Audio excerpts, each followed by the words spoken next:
Merci. Thank you for having us. Nous voulons parler We want to speak for a few minutes on the book of Exodus in the Bible, donc qui relate l'ensemble des événements liés au which talks about the movement of God's elected people, Israel, from a condition of servitude in Egypt to Canaan, the promised land, the land flowing with milk and honey, passing through the Red Sea, the wilderness, the Mount Sinai, and then the Jordan.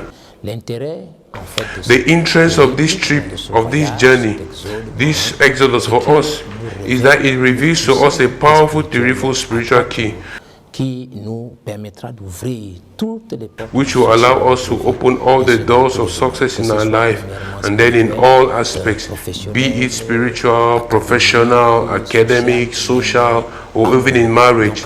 So let's look for a few minutes at this little key. The first remarkable fact that I want to point your attention to is that in the Hebrew text, the book of Exodus is titled, and here are the names. And these are the names of the children of Israel represented by the 12 patriarchs.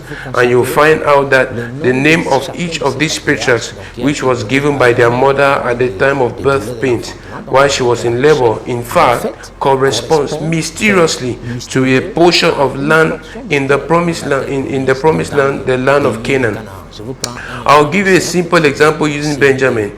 In Genesis 35, Genèse chapitre 35, quand la maman when Benjamin's mom, Rachel, was giving birth to him, she was in pains and she even died because of that. And she called her son Benoni, meaning son of my pains, which was later changed by his father Jacob to Benjamin, that is to say, son of my strength. And when you see the original map of Israel, Jerusalem was inside the territory of Benjamin, and in Jerusalem there are two remarkable elements, which are first, Golgotha. It's at Golgotha that the Son of God came to be crucified, where he carried all the pains for all humanity, where he carried all the sins of the world. And so you see directly the correspondence with Benoni, who is this son of my pain. And it is also in this Jerusalem that the throne of David was located. And this throne is what represents the power of God that will again be established on the earth. Ben-Oni, fils de Madoula, Golgotha. Therefore, a direct correspondence with the name Benoni, son of my pain, Golgotha, and Benjamin, son of my strength, the throne of David in Jerusalem. So, this Exodus we are talking about, what did it represent? It was just that the Exodus for each of these people was that each of them returned to their original position. It was the return to their true identity, to their true nature. And I hope you understand what this implies for us too. When we say we are successful, we have found our promised land. What does that mean? It's just that when we find our true identity, when we discover our true nature, when things begin to happen to us naturally, when we do things in a natural way, just like all the elements and components of nature surrounding us. And here is the wisdom in the reality, which should direct our life. This is the first important point I would like to note. The second point is that for us to arrive to this self-realization, for us to arrive this promised land ourselves, we ought to deliver ourselves from a set of influences, whether internal or external, to our environment. This is represented in our book of Exodus by the Egyptians, and then the threats and the attacks we have had in the desert. What is it in practice? It is that when I resolutely commit myself to achieving this destiny, in the pursuit of this self-realization, I should go beyond all my fears, beyond my carnal loss, fear of example of not pleasing others, fear of not doing what my parents are telling me, fear of not taking a path that will lead to a job, and all that. And you must get off this if you truly want to achieve success in your life. And the means by which you will get there is called faith. And you must believe in your destiny.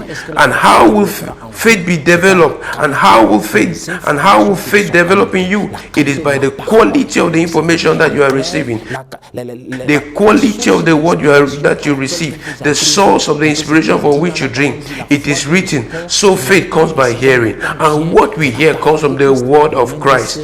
So, Romans 10 verse 17. So this is the second thing I would like us to notice.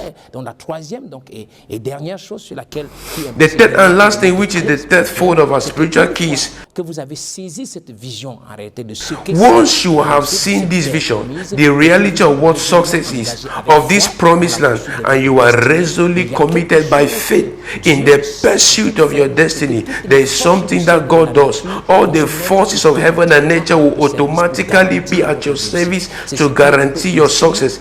It is written in Exodus, behold, I send an angel before you. Et qu'est-ce que c'est un ange? C'est une onction. What is an angel? It is an unction, a power that will accompany us. So when you see, for example, a bird, if a bird decides to live in accordance with its true nature, you will find out that the element, wind for instance, will transform and become its safest ally. The same way also goes for a fish in water. And this is what the scripture confirms in Proverbs chapter 16 and verse number 7. Même ses ennemis. Et donc, when a man's way pleases the Lord, he makes even his enemies to be at peace with him. So what are we saying in conclusion? For you to be sure that you will be successful in your life, whatever be the fee, the first thing before you engage is to identify and accept the real you. That's the key. You are your promised land. This is the secret of happiness. mes chers amis, ce qui vous passe, My dear friends, what will give you full satisfaction? Not to others, but to you. la pleine satisfaction viendra de quoi? C'est quand vous commencez à Where does full satisfaction come from? This is when you begin to live in conformity with, and what is a reflection of your nature. This is what it is. Not from your wish, but from your nature. conformité avec et qui est le reflet de votre nature, c'est ce qui vous donne pleine satisfaction. Voilà votre terre promise. Et je vais chuter en vous disant ceci. And I will end by telling you this. We are believers, and we know that the real foundation of the universe is on the Word of God. But what even is the ultimate purpose of the gospel? What is the purpose of the Bible, the prophets, and all these messages of the hour which we sit on and preach today? What is the purpose? It is to reveal and express the mystery of God. It is to reveal and express this mysterious, hidden, divine nature that is in you. Truly, that's the reality. And allow me to tell you one more thing. Truly, from heart to heart, the best thing, the most beautiful thing that can ever happen to you in your life is you. Vous êtes unique. You are unique. You are irreplaceable. You are exceptional. And the word is true. And I so love the scripture.